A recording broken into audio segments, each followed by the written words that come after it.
You know exactly what you should be doing. You know you should exercise. You know you should stop wasting hours scrolling. You know you should learn valuable skills. You know you should fix your sleep. You know you should work harder. So why aren't you changing? Maybe you've watched hundreds of motivational videos, saved productivity tips, made plans, promised yourself that tomorrow would be different. And then tomorrow arrives, and you're exactly where you were yesterday.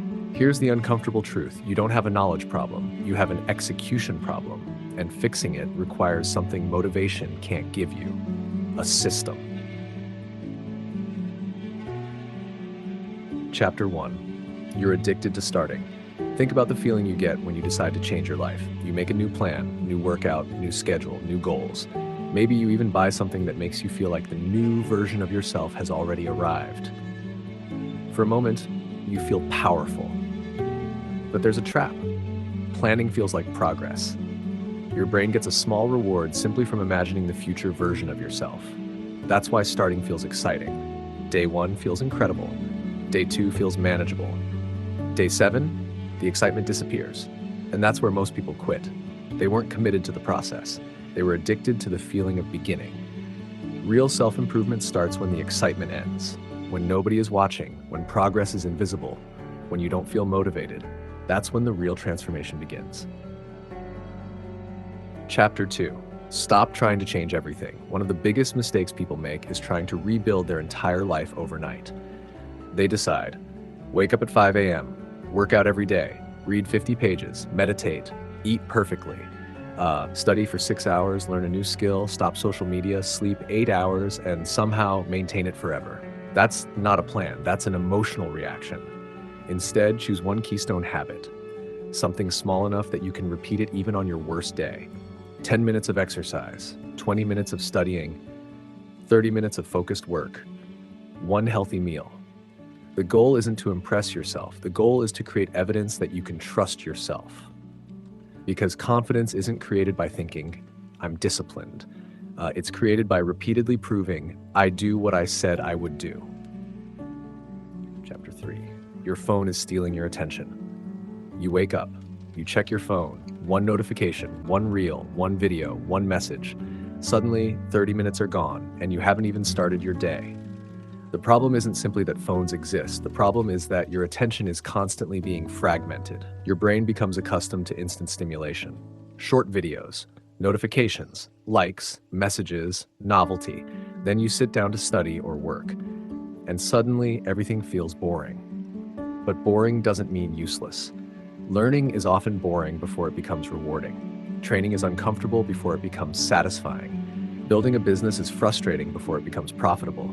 Your brain wants immediate rewards. Your future wants delayed rewards. Self-improvement is choosing your future over your impulse. Chapter 4. Build a life that makes discipline easier. Most people think discipline means fighting yourself all day. It doesn't. Your environment matters. If your phone is beside your bed, you're more likely to use it. If junk food is everywhere, you're more likely to eat it. If your workspace is chaotic, starting becomes harder.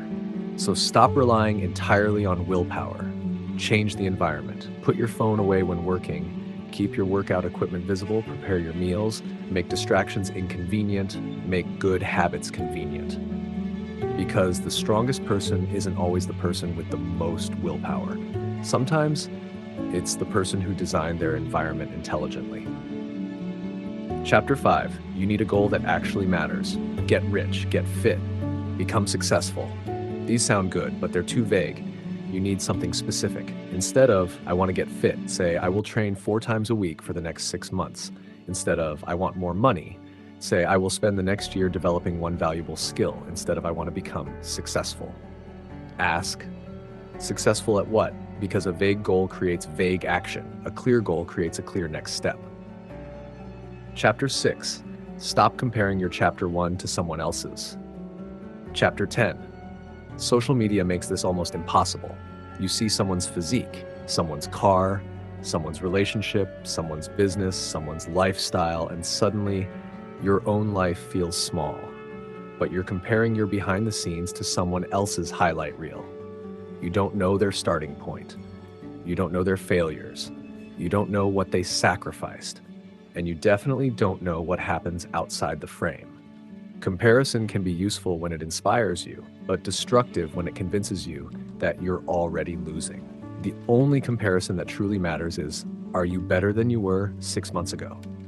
Chapter 7. Accept that it will be boring. This is the part nobody wants to hear. Your transformation will probably be boring. There won't be cinematic music every morning. You won't feel unstoppable every day. There will be ordinary workouts, ordinary study sessions, ordinary meals, ordinary days. And then one day, you'll look back and realize those ordinary days built an extraordinary difference. Success is rarely one massive event. It's thousands of small actions that nobody noticed. That's why consistency beats intensity. You don't need to destroy yourself for 3 days. You need to keep going for 300. Chapter 8. Learn to do things when you don't feel like it. Motivation asks, do I feel like doing this? Discipline asks, does this need to be done? That's the difference. You won't always feel like training. Study will sometimes feel boring. Work will sometimes feel frustrating. You'll have bad days. That's normal. The goal isn't to eliminate bad days. The goal is to stop bad days from becoming bad weeks. Miss one workout, come back tomorrow. Waste an evening, don't waste the next one. Fail at something, learn from it. Your life doesn't collapse because you made one mistake. It collapses when you use one mistake as permission to quit. Chapter 9. Become the person who keeps promises to himself. Imagine you told yourself, I'll train today. And you trained. I'll study tonight. And you studied. I'll stop wasting 2 hours scrolling. And you stopped. Every time you keep a promise to yourself, you build self-respect. Every time you repeatedly break one, you weaken your trust in yourself.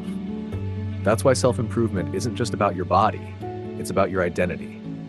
Eventually, you stop saying, I'm trying to become disciplined, and start thinking, I'm a disciplined person. Not because you said it, because your actions proved it. Chapter 10. Your future is being built right now. Imagine meeting yourself 5 years from today. That person will exist. The only question is, who will you have built? Will you have stronger habits, better health, more knowledge, more skills, more confidence, more freedom, or will you still be waiting for the perfect time to begin? Because the perfect time doesn't exist. There will always be another excuse, another Monday, another month, another year, and eventually you realize you spent years preparing to start. Don't wait for motivation. Don't wait for confidence. Don't wait for the perfect circumstances. Start small. Start badly. Start today. Because your future isn't created by what you plan to do, it's created by what you repeatedly do. And the person you become tomorrow is being decided by what you do today. So stop waiting to become someone different. Start becoming that person now.